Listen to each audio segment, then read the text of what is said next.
Gracias, Señor, por tu palabra expresada en medio nuestro, Señor. Gracias. Tú eres el Dios grande, tú eres el Dios justo y misericordioso. Tú eres el Dios milagroso que puede levantar los muertos. Tú eres el Dios todopoderoso. ¿Cuántos lo creen así? Amén. Pues vamos a adorar a ese Dios grande.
damos gloria.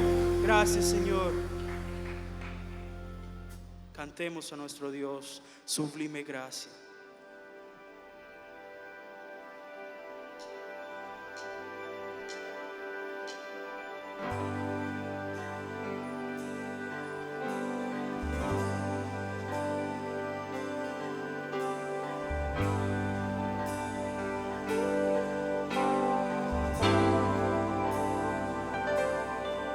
Sublime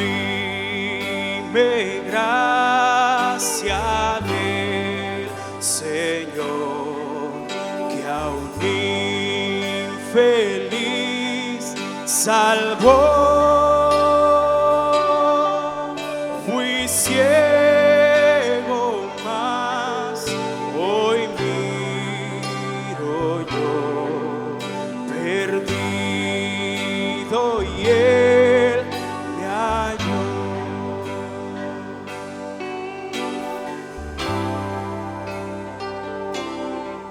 Su gracia me enseñó a temer, mis dudas ahuyentó. Oh, cuán precioso fue mi ser cuando Él me transformó. De mi maldad me libertó.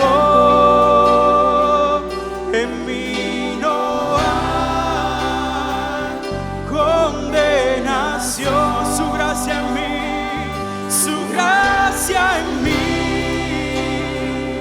Él derramó.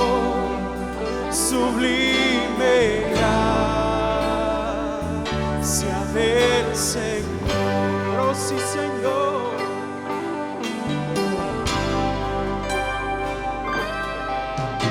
En los peligros o aflicción que yo he tenido aquí,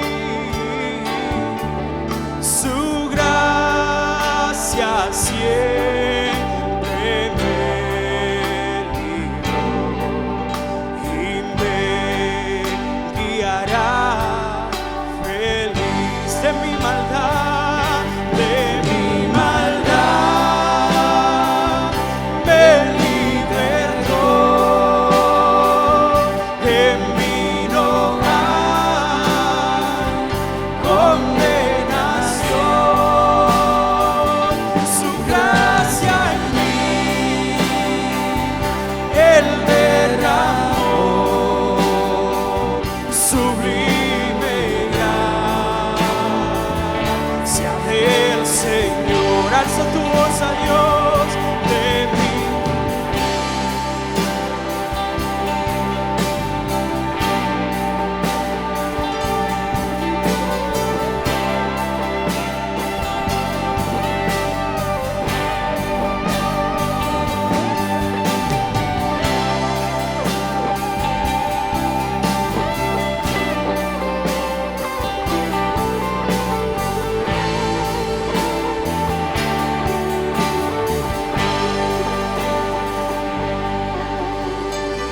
cuando en Sion por siglos.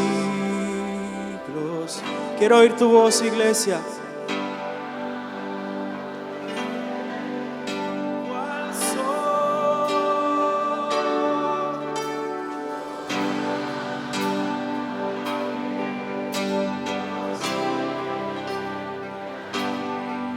Su amor que me salvó, su amor que me salvó, su amor que me salvó. Una vez más, su amor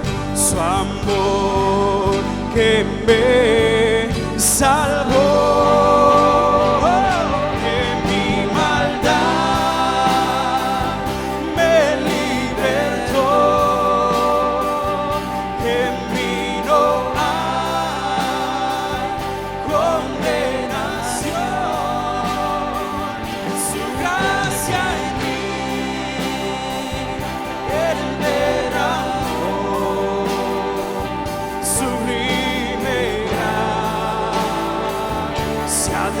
Señor una vez más de mi maldad, me libertó.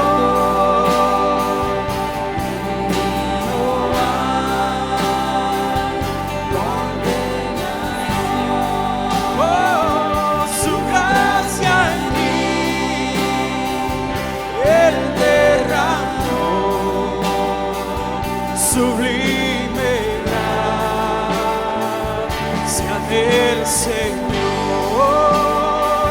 sublime gracia del Señor, sublime gracia del Señor.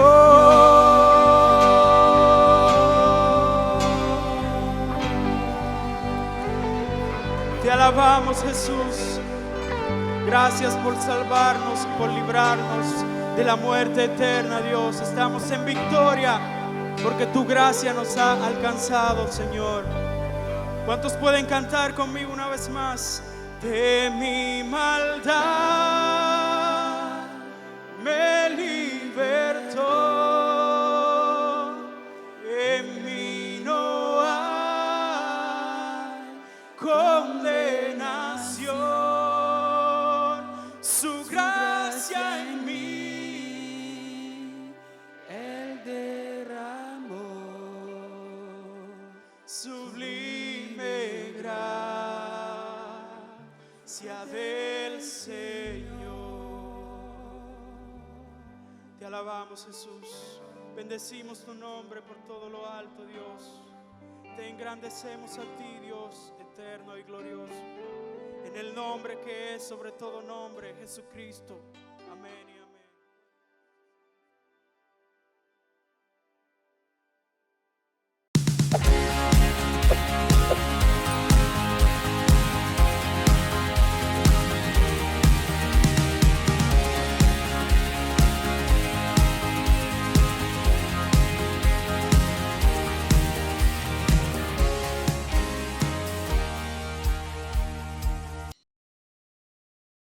Saludos, hermanos y amigos. La semana pasada parafraseábamos al apóstol Pablo cuando escribía a los romanos y les decía que en aquel día ya estaba más cerca la salvación que en el momento en que habían creído. Y hoy nosotros podemos decir lo mismo. Está más cerca cada vez más. Cada vez se acerca ese momento de la desescalada, de la apertura, de la vuelta a la nueva normalidad. Y noten que dije a la nueva normalidad. Pero debemos ser prudentes, debemos hacerlo con cautela, de modo que sea saludable para nosotros y para el prójimo. No sea que vayamos a provocar un desencadenamiento inesperado de la pandemia. Así que recordemos cuando tenemos mucha sed, demasiada sed, vamos a la nevera y encontramos la jarra completamente llena. Por supuesto, no nos tomamos toda el agua porque nos haría daño. Vamos tomando poco a poco. Así que, tomando ese ejemplo, hagamos nuestra reapertura, nuestro retorno a la nueva normalidad con cuidado, con prudencia, con responsabilidad. Y para que lo hagamos mejor, sigamos sentados alrededor de la palabra de Dios, sigamos escuchando el consejo de Dios en su palabra, para que de esta manera, llenos de la sabiduría del cielo, podamos cumplir estas cosas. Y en esta oportunidad vamos a la carta escrita por el apóstol Pablo a los filipenses, aquellos hermanos radicados en la ciudad de Filipos, donde él estuvo en calidad de preso, según Hechos capítulo 16, y donde vinieron entonces a raíz de aquel episodio los primeros convertidos. Pues a ellos les escribe, y en el capítulo 3 de Filipenses leeremos a partir del versículo 4 y hasta el versículo 14, donde dice: Lo leemos en el nombre del Padre, del Hijo y del Espíritu Santo. Aunque tengo también de qué confiar en la carne. Si alguno piensa que tiene de qué confiar en la carne, yo más, circuncidado al 8º día, del linaje de Israel, de la tribu de Benjamín, hebreo de hebreos, en cuanto a la ley, fariseo, en cuanto a celo, perseguidor de la iglesia, en cuanto a la justicia que es en la ley, irreprensible. Pero cuantas cosas eran para mí ganancia, las he estimado como pérdida por amor de Cristo. Y ciertamente aún estimo todas las cosas como pérdida por la excelencia del conocimiento de Cristo Jesús, mi Señor, por amor del cual lo he perdido todo y lo tengo por basura para ganar a Cristo y ser hallado en Él, no teniendo mi propia justicia que es por la ley, sino la que es por la fe de Cristo, la justicia que es de Dios por la fe, a fin de, dice el versículo 10, a fin de conocerle y el poder de su resurrección y la participación de sus padecimientos, llegando a ser semejante a él en su muerte, si en alguna manera llegase a la resurrección de entre los muertos.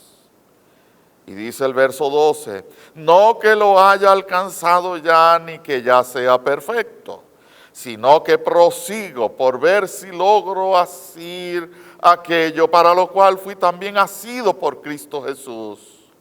Hermanos, yo mismo no pretendo haberlo ya alcanzado, pero una cosa hago, olvidando ciertamente lo que queda atrás y extendiéndome a lo que está adelante, prosigo a la meta, al premio del supremo llamamiento de Dios en Cristo Jesús. Hermosas palabras. Hermanos y amigos, todos los que hemos aprendido a conducir algún vehículo de motor, ya sea bicicleta, motocicleta o lo que fuere, sabemos que la tendencia de todo aprendiz, la tendencia de todo principiante es fijar los ojos en los cambios, en los frenos o en la rueda delantera cuando se trata de la bicicleta. Además de eso, clavamos los ojos hacia toda la maniobra en el interior del vehículo, las palancas, en todo lo que tiene que ver en la parte interior del vehículo, menos a mirar hacia adelante. También sabemos que a causa de eso, por más que el instructor insista y exija que levantemos la vista cuando estábamos aprendiendo, no lo hicimos, sino después de habernos caído varias veces y luego de haber chocado con algo o con alguien. Solo así aprendemos a mirar hacia adelante. ¿Por qué ocurre esto? ¿Por qué los aprendices no miran desde el principio hacia adelante y se evitan chocar, se evitan esas caídas y esos golpes que duelen tanto? Hay una razón sencilla. La razón es el miedo. Mucho miedo cuando se está iniciando ese proceso de aprender a conducir.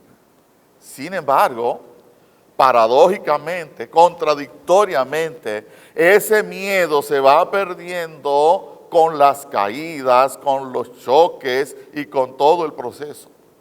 Hasta que se deja de mirar hacia adentro o hacia las llantas de la bicicleta y se acostumbra uno a mirar siempre hacia adelante.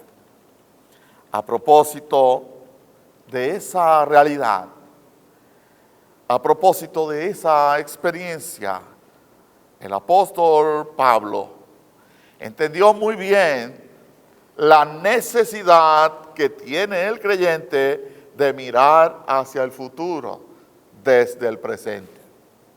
Entendió la necesidad que tiene el creyente de mirar hacia el futuro desde el presente, olvidando el pasado.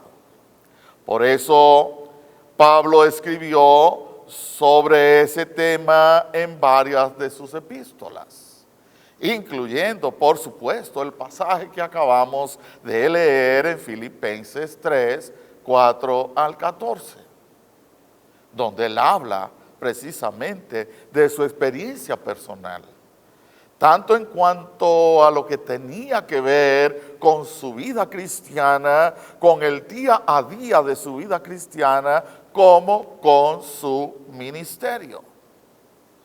Y precisamente a partir de esa experiencia del apóstol, a partir de esa experiencia de Pablo, en esta oportunidad hablaremos de algunas decisiones que él tomó para poder avanzar. Algunas decisiones que él tomó para poder avanzar. La primera decisión del apóstol Pablo: él decidió avanzar sin mirar atrás. Él decidió avanzar sin mirar atrás.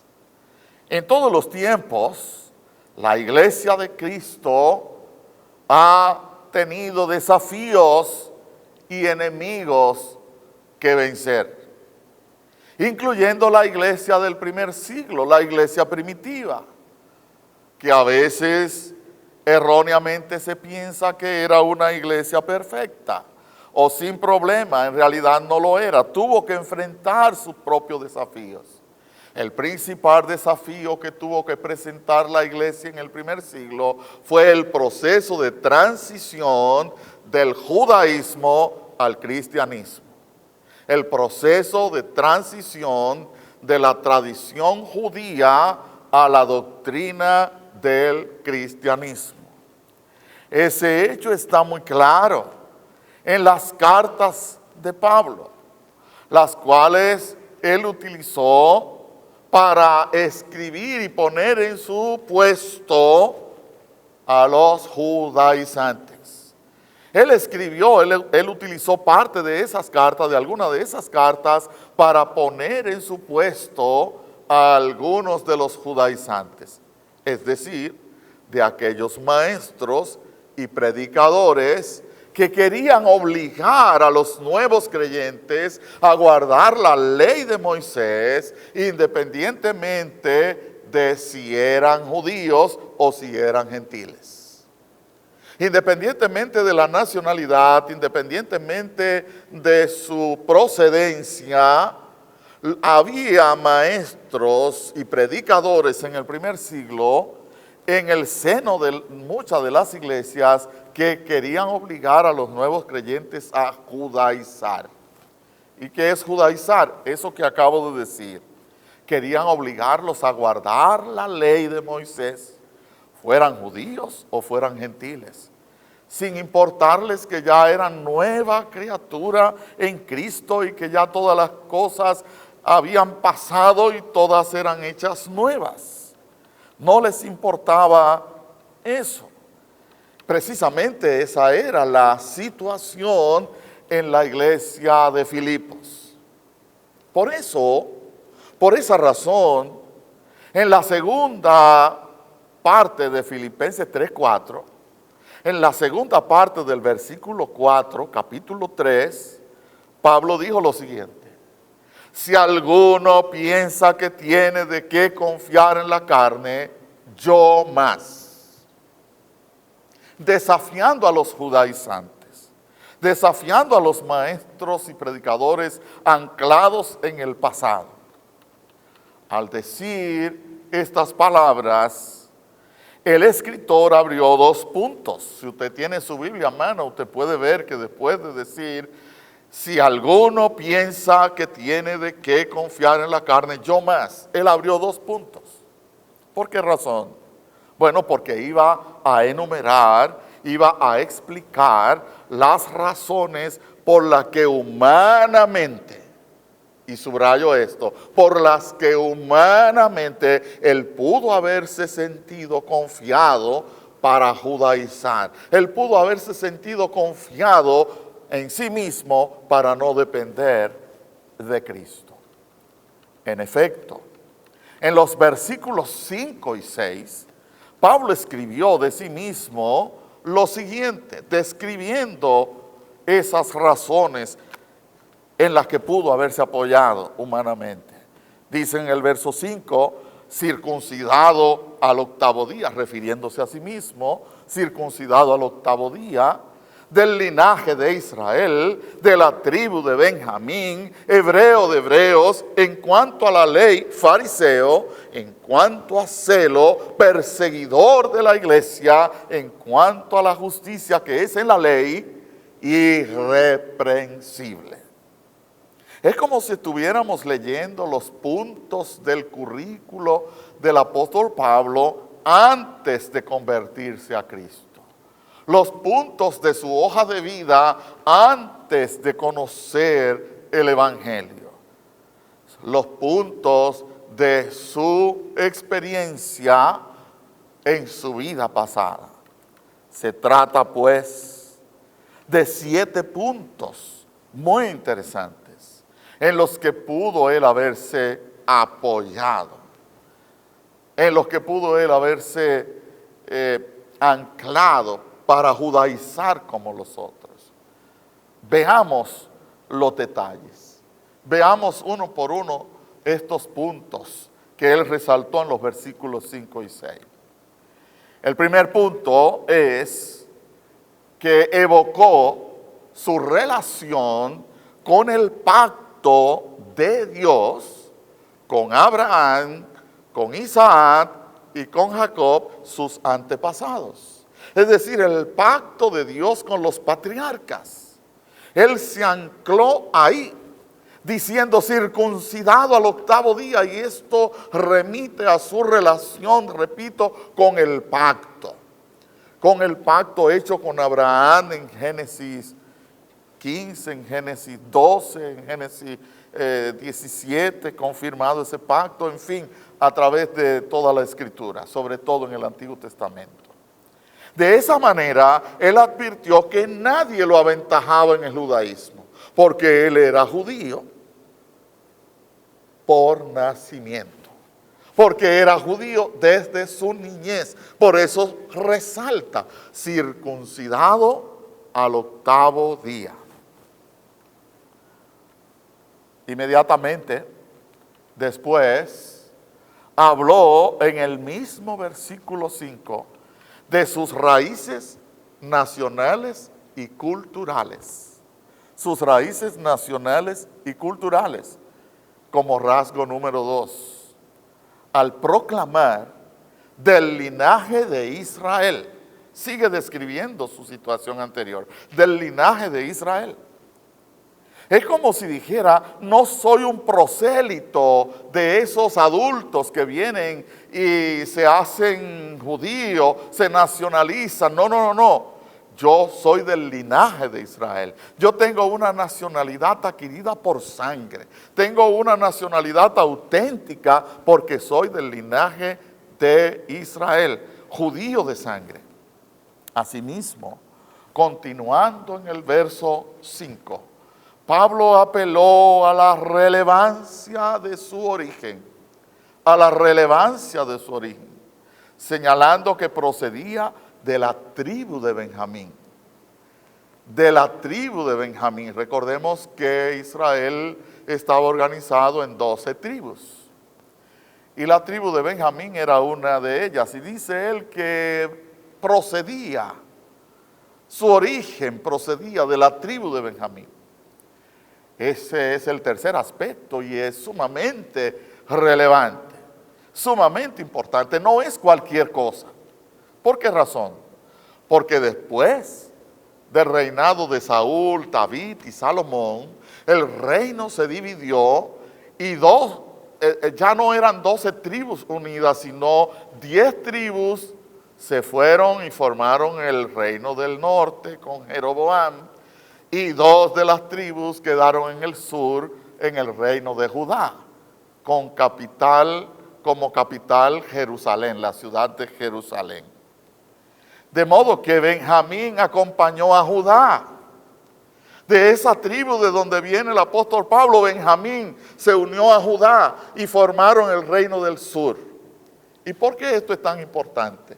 Bueno, porque de la tribu de Judá, a la que acompañó la tribu de Benjamín, de ahí descendió el Mesías, el Señor Jesucristo, el Salvador del mundo. De modo que Pablo no está diciendo cualquier cosa cuando asegura que era descendiente de la tribu de Benjamín. Casi al final del mismo versículo 5, el apóstol agregó un tercer rasgo de su currículo pasado, subrayando que era hebreo de hebreos. ¿Y qué significa esta frase? Bueno, la nueva versión internacional la traduce de manera más clara. En la nueva versión internacional dice que el apóstol dijo ahí que era un hebreo de pura cepa. Con ese dicho, el escritor se valió de su raza, de su etnia, de su raza pura, para reforzar su derecho como judío. Asimismo, el quinto punto de la vida pasada del apóstol está al final del mismo versículo 5, donde él dijo: en cuanto a la ley, fariseo. Esto se refiere a su religión, a la religión donde nació, a la religión que le enseñaron sus padres, a la religión que aprendió de pequeño, a la religión que heredó de sus progenitores. En cuanto a la ley, fariseo. Obviamente el fariseísmo era una de las sectas más rigurosas del judaísmo. Era la más rigurosa del judaísmo. Era una especie de religión oficial porque la profesaban la mayoría de aquellos que pertenecían a la clase dominante, al gobierno, a la religión. Esas personas de alto relieve social en Israel, la mayoría eran fariseos. Por eso era como especie de una religión oficial. La principal religión. Por eso Pablo, de manera,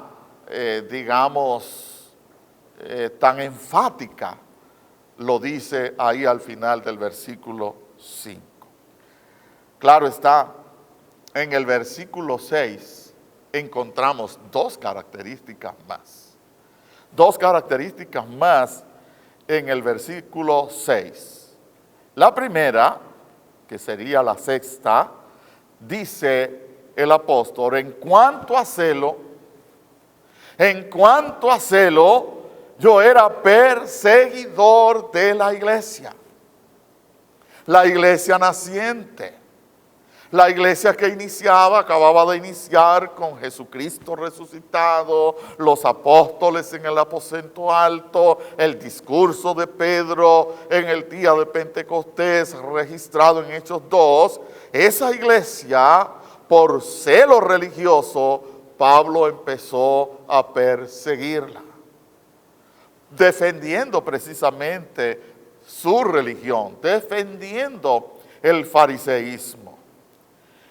Era como si dijéramos que Pablo era un rajatablas o un RT, como se dice ahora, un RT, un rajatablas. Él defendía su religión a rajatablas. Era un RT de su secta, evidenciando, por supuesto, su fanatismo irracional. evidenciando su fanatismo judaico, evidenciando su fanatismo religioso. Y como último punto de su hoja de vida pasada, al final del verso 6, el apóstol asegura que en cuanto a la justicia que es en la ley, irreprensible. Escuche qué palabra. Pablo se atrevió a decir esto, y no solamente a decirlo, sino a escribirlo. En cuanto a la justicia que es en la ley, yo he sido un hombre irreprensible. Obviamente, este dato es un fiel testimonio de la reputación moral de Pablo. Un fiel testimonio de su reputación moral que nadie se atrevía a refutar, ni a discutir, ni a regatearle al apóstol. Por supuesto, esta lista no abarca toda la personalidad del apóstol. Esta lista no tiene todos los rasgos del perfil del apóstol Pablo.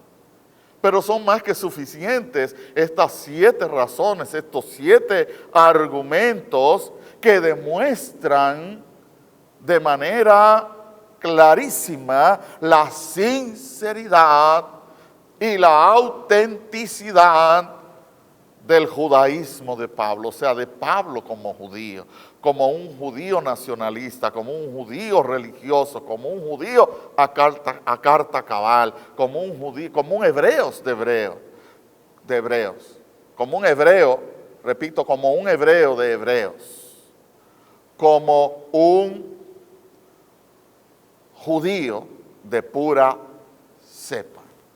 Y yo quiero que repitamos rápidamente las 7 características. La primera, número 1, su relación con el pacto de Dios, porque fue circuncidado al 8º día. Número 2, sus raíces nacionales y culturales como un ciudadano de Israel.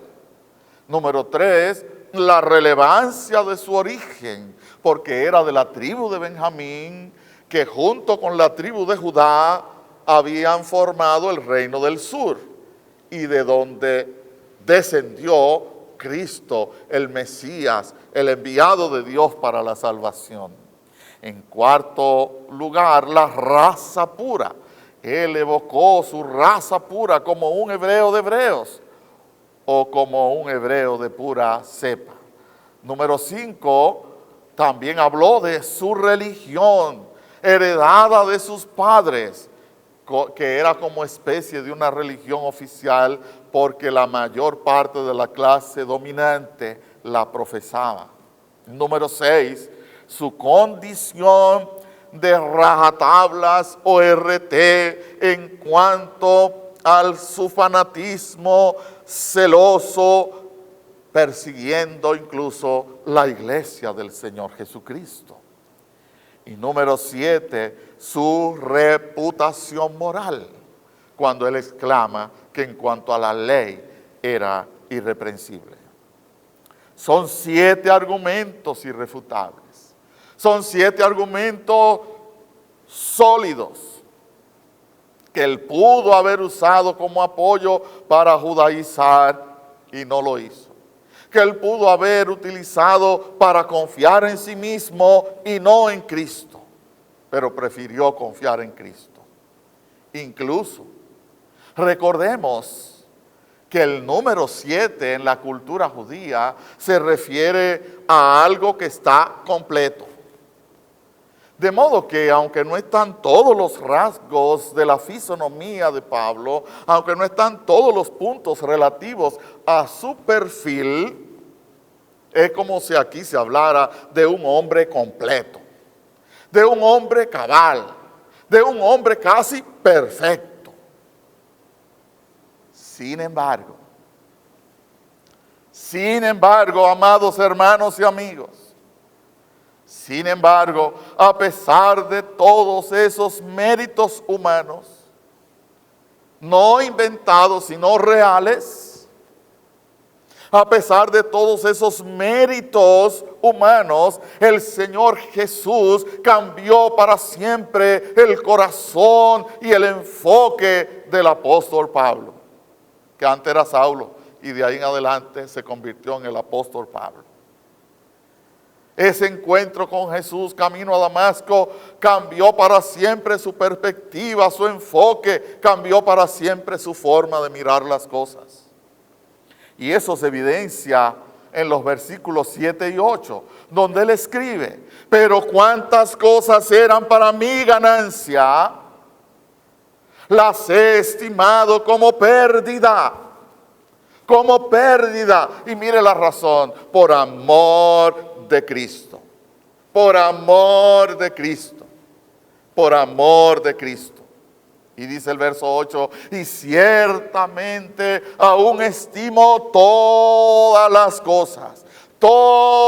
cosas como pérdida por la excelencia del conocimiento de Cristo Jesús, mi Señor, por amor del cual lo he perdido todo y lo tengo por basura para ganar a Cristo. Aleluya. Todo lo tengo por basura. Todo mi conocimiento, mi relevancia, mi reputación, mi raza, toda mi condición personal. Todo lo tengo por basura. Todo lo tengo por basura para ganar a Cristo. Para ganar a Cristo. Aunque este texto es sumamente rico, por razones de tiempo, solo resaltaremos dos asuntos claves. Me refiero a los versículos que acabamos de leer. Por un lado, el apóstol consideró todos sus logros pasados como pérdida y como basura. Consideró todos sus logros pasados como pérdida y como basura. Por otro lado, su motivación no fue el miedo. Su motivación no fue el terror. Su motivación fue el amor al Señor Jesucristo. El amor al Señor Jesucristo. En definitiva, el apóstol a los gentiles dejó de mirar hacia atrás para poder avanzar. Dejó de mirar hacia atrás para poder avanzar. Por tanto, avancemos también nosotros. Y eso es lo que quiero enfatizar en esta oportunidad. Avancemos también nosotros, sin aferrarnos a nuestro pasado. Avancemos sin aferrarnos a nuestro pasado. La segunda decisión que tomó el apóstol Pablo para poder avanzar fue mirar hacia adelante. Él decidió avanzar mirando hacia adelante. Decidió avanzar mirando al futuro, mirando más allá. No mirando solo el hoy, el presente, ni anclado al pasado, sino mirando hacia adelante. Luego de ponderar su pasado y después de haberlo considerado como basura, como pérdida, al compararlo con la excelencia de Cristo, Pablo admitió que aunque era salvo por la gracia de Dios, no era un producto terminado todavía. Aunque era salvo por la gracia de Dios, aún no era un producto terminado, sino un producto en proceso, camino a la perfección a través de la santificación diaria y progresiva. A través del proceso de santificación diaria y progresiva. Eso es sumamente interesante.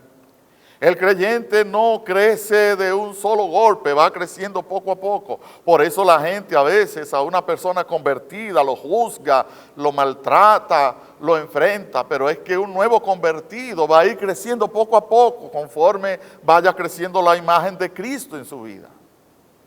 En otras palabras, Pablo sabía que era hijo de Dios, pero que necesitaba seguir creciendo.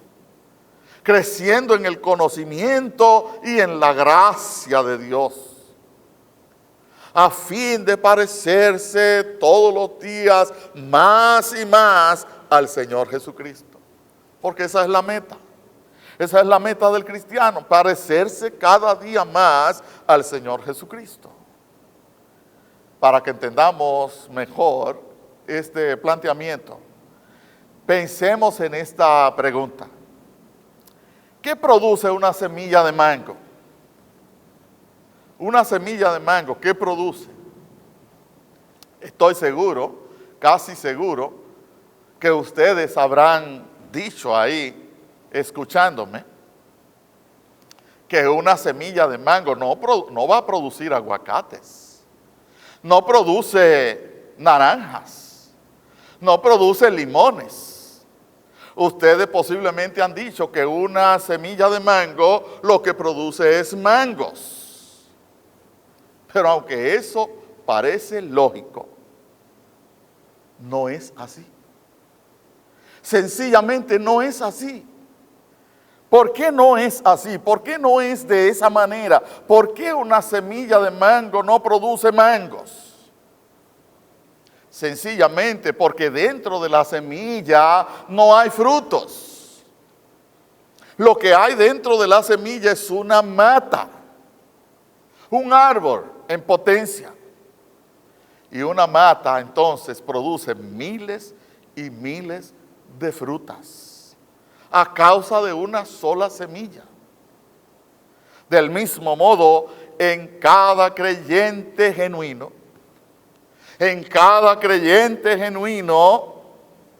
ha sido restaurada la imagen de Cristo.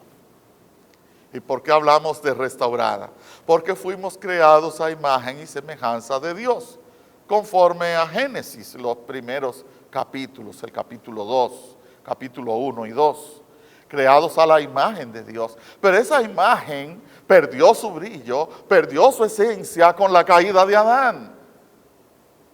Por tanto, la obra de Cristo es restaurar en los que creen en Él, en los que lo asumen como su Señor y Salvador personal, restaurar en esas personas la imagen del hombre original, la imagen de Cristo, la imagen del segundo Adán, que es el Señor Jesucristo.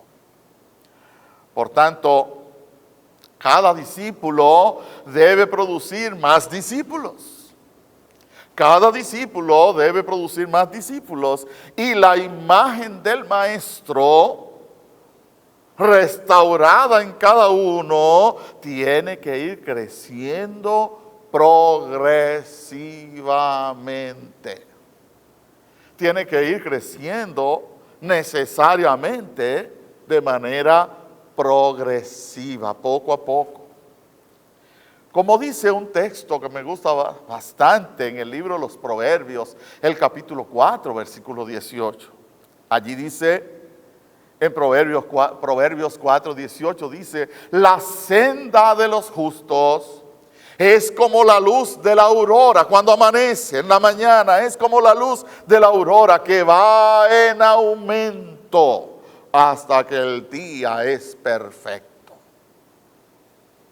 Por la mañana podemos mirar el sol, pero cuando está en su cenit al mediodía, cualquiera no lo mira a simple vista. Así ha de ser la imagen de Cristo. Ha de ir creciendo progresivamente en cada creyente. Así como ocurre con la luz de la aurora, con la luz de la mañana, que va en aumento hasta que el día es perfecto. En cierto modo, eso mismo fue lo que Pablo dijo en Filipenses 3:12. Él dice, no que lo haya alcanzado ya. No me malentiendan, filipenses, a ustedes que les escribo, ni me malentienda nadie en el tiempo venidero. Yo no lo he alcanzado ya, no que lo haya alcanzado ya. Ni que ya sea perfecto, no. Sino que prosigo por ver si logro asir o agarrar, sujetar, aferrarse. Por ver si logro asir aquello para lo cual fui también asido por Cristo Jesús. Aquí hay un juego de palabras interesante, porque nosotros no podemos asir o agarrar lo que Dios tiene para nosotros sin que antes Cristo nos tome a nosotros. Primero, el Señor Jesucristo nos toma, ¿verdad? Ahí está el verbo asir, agarrar, tomar. Y luego que el Señor Jesucristo nos toma, nos limpia, nos cambia, entonces nosotros podemos agarrar lo que Él tiene para nosotros. Podemos asir lo que Él tiene para nosotros. Cuán hermosa es la palabra del Señor. Pero además, cuánta humildad en este siervo de Cristo. Cuánta humildad en el apóstol Pablo. Siendo un doctor en divinidades, confesó en estos versículos su profunda necesidad de Dios. Escuche bien, siendo un doctor en divinidades, él confesó su profunda necesidad de Dios. Por eso es que los verdaderos teólogos son humildes. El que más y más y más conoce de Dios, más humilde y humilde y humilde se va volviendo. De manera que si usted ve arrogancia en algún predicador, en algún pastor, en algún teólogo, en algún maestro de la Escritura, es porque todavía le falta. Está en proceso. Cuánta humildad en este hombre, siendo él un doctor en divinidades, confesó su profunda necesidad de Dios. Siendo un maestro, un erudito, reconoció que había que seguir avanzando, que debía seguir avanzando. ¿Somos nosotros así? ¿Somos nosotros así? O por lo menos estamos intentando ser así. Ojalá que el Señor nos ayude a tomar esta actitud. Pero además de haber dejado de mirar hacia atrás, ¿qué más tuvo que hacer el apóstol Pablo para seguir avanzando? ¿Qué más tuvo que hacer? Además de dejar de mirar hacia atrás, de olvidar lo que quedaba atrás, ¿qué más tuvo que hacer para seguir avanzando? Veamos la respuesta en los versículos 13 y 14, donde dice el apóstol: hermanos, yo mismo no pretendo haberlo ya alcanzado, para ser reiterativo, para ser lo más claro posible. Él no quería dar la impresión de que ya él lo había logrado todo,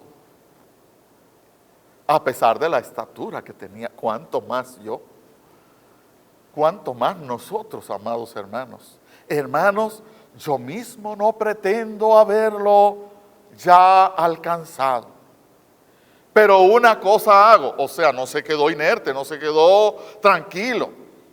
No se conformó. Una cosa hago. ¿Y tú qué haces? ¿Y yo qué estoy haciendo por mi crecimiento espiritual? ¿Qué estamos haciendo nosotros para seguir avanzando? Una cosa hago, dice él aquí, una cosa hago, olvidando ciertamente lo que queda atrás y extendiéndome a lo que está adelante, prosigo a la meta, al premio del supremo llamamiento de Dios en Cristo Jesús. ¡Qué glorioso! Ahí está la clave, amados hermanos y amigos. Ahí está la clave. El apóstol decidió avanzar, dejando de mirar hacia atrás y mirando hacia adelante. Por supuesto, Pablo conocía muy bien el Antiguo Testamento, era un erudito, era un maestro. Por tanto, al escribir estas palabras a los filipenses, posiblemente recordó aquel pasaje del libro de Números, capítulo 11, versículo 5. Números 11:5. Según ese texto, los israelitas, después de haber sido liberados del yugo egipcio, de la esclavitud egipcia, después de haber atravesado el mar rojo que le fuera abierto milagrosamente por la mano de Dios, después de haberlo atravesado, después de estar a salvo del otro lado, ellos se quisieron volver hacia Egipto y hablaron del ajo, del puerro, de la cebolla que comían de balde. Claro, sí, de balde, pero siendo esclavos. Era lo único que le daban, comida. Pero se pusieron a murmurar contra Moisés y contra Dios, porque valoraron más el ajo y la cebolla de su esclavitud que su gloriosa libertad. Amaron más las cosas pasajeras, menudas, pequeñas, por las cosas grandiosas y valiosas en el Señor. ¿Cuántas veces nosotros hacemos lo mismo?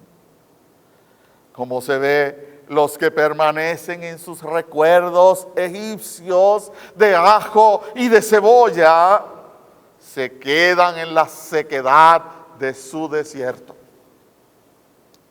Se quedan en la sequedad de su desierto. Los que viven anclados en el pasado, en su pasado de ajo, de cebolla, de esclavitud, se quedan en el desierto, en la sequedad de su desierto, en la esterilidad del desierto. Ahí se quedan. Es probable también que Pablo, al escribir esas palabras a los filipenses, recordara Génesis 19:26. Allí en Génesis 19:26 dice que la mujer de Lot, cuando Sodoma y Gomorra fueron encendidas con fuego y azufre desde el cielo, y Dios le había dado la oportunidad a ella y a su familia, a su esposo, a salir huyendo para que escapasen y se salvasen, diciéndole que no miraran hacia atrás, ella miró hacia atrás. Así dice Génesis 19:26. La mujer de Lot miró atrás, a espaldas de él, o sea, sin que su marido lo supiera, y se volvió una estatua de sal, como a veces hacemos nosotros.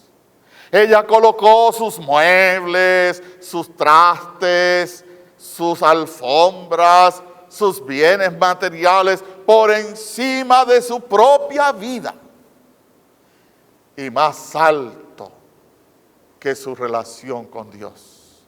Escuche bien, colocó sus trastes, en otro país se dicen trastos, sus trastes, sus alfombras, sus cortinas, sus muebles, sus manteles, su vajilla, todas esas cosas materiales, ella las puso por encima de su propia vida.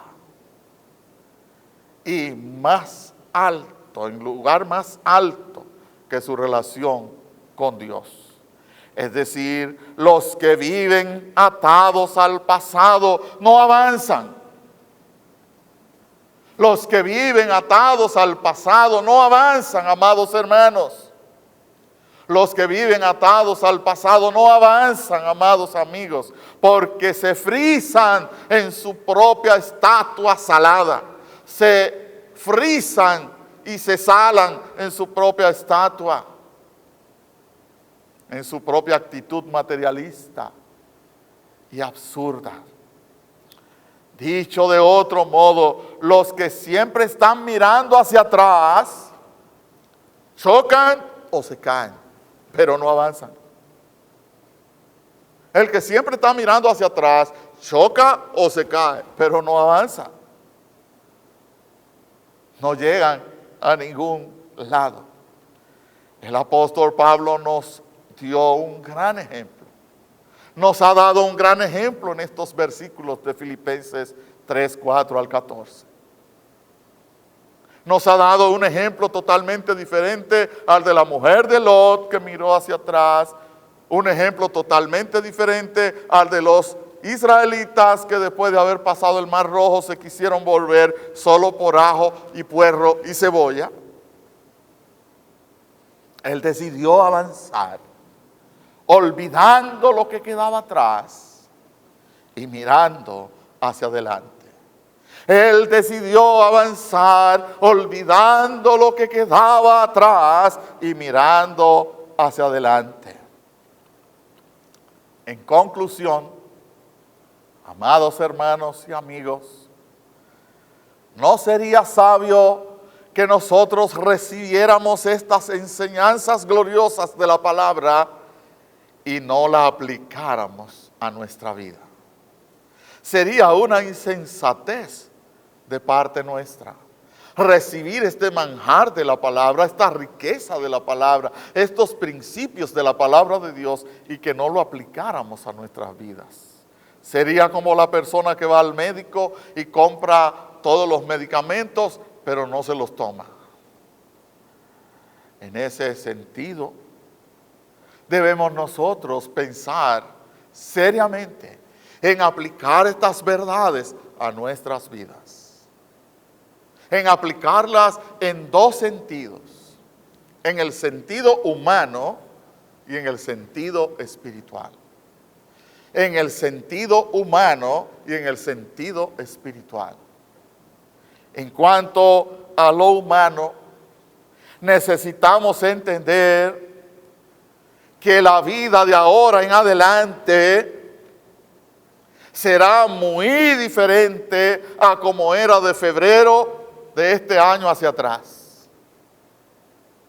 De este momento en adelante que inicia la desescalada o el retorno a la supuesta normalidad, a la nueva normalidad, digo yo, la vida será muy diferente. Será muy diferente a como era de febrero hacia atrás.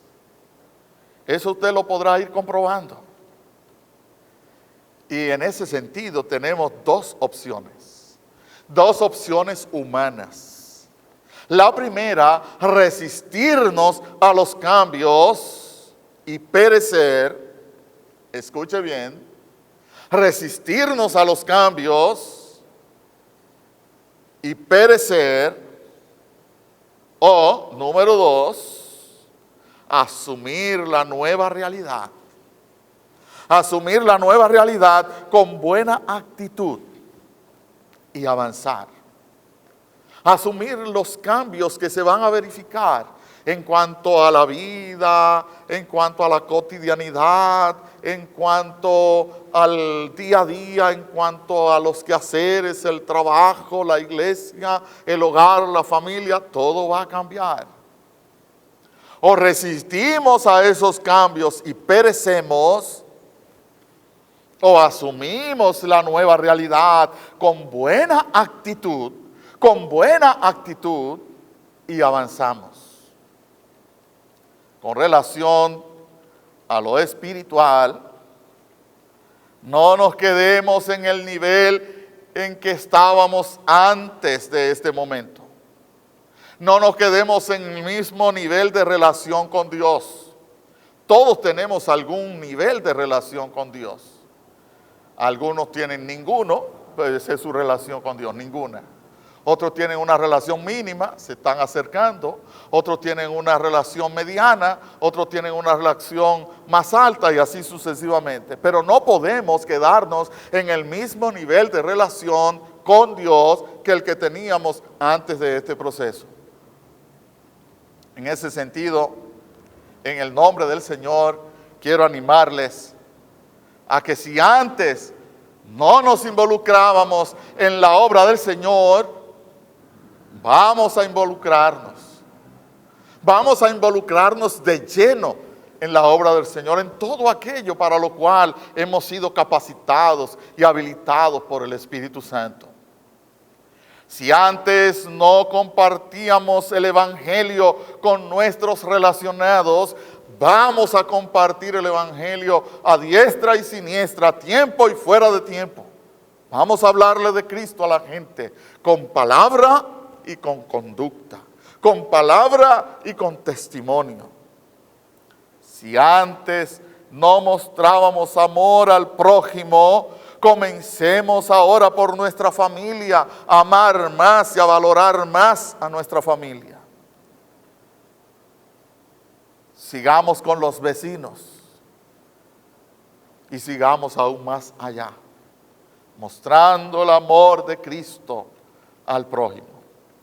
Si antes no compartíamos nuestras cosas con otros, si antes no compartíamos nuestras cosas, nuestros bienes con nadie, iniciemos a compartirlos con los más necesitados que Dios ha colocado en nuestro camino. Si antes no ayudábamos a nadie, éramos egoístas y queríamos nosotros triunfar y hacer las cosas aunque el otro no llegue, comencemos a ayudar. Comencemos a ayudar según nuestras posibilidades, pero comencemos. Todos podemos ayudar en algo, absolutamente todos.